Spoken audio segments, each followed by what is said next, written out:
Okay, but from a music theory standpoint, this is really interesting. Let's talk about it. So it does sound kind of chaotic, and yet there's something beautiful going on here, and that's where the music theory comes in. So we start off in the key of D flat, we have an open D flat and an A flat, and then the clusters begin. We have E flat in there, we've got F, but here's the interesting part. It's not just clusters, it's not just dissonance.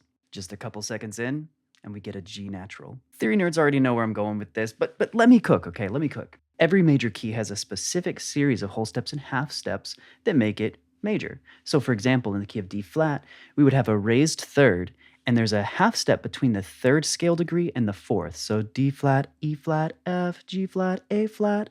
There's a half step between the F and the G flat. But that's not what we have here. The G being raised, this is Lydian. It's Lydian. Let me show you. This is what Lydian sounds like on a keyboard.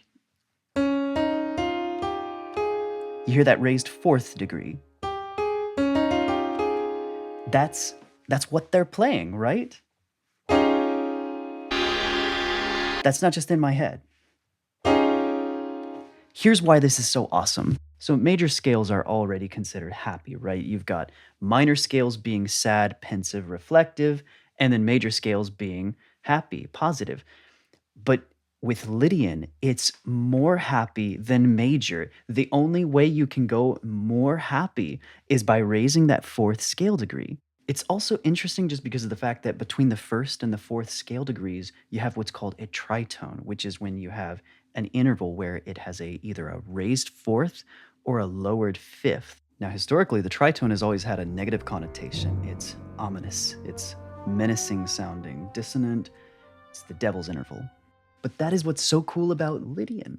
It takes something that should be menacing and instead it makes it beautiful and wholesome and inspiring sounding. It's an example of beautiful dissonance.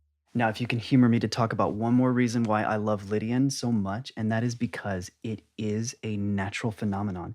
It's not artificial like the minor scale would be, for example. It is a natural result of what happens with a fundamental pitch where you have a series of tones, they're called overtones, that sound simultaneously at higher octaves from the fundamental. We can't always hear them, but brass players actually will know this intuitively. The way it works is that you have a fundamental pedal tone, and then from there, the next overtone that sounds up the series is going to be an octave, so 8 notes up.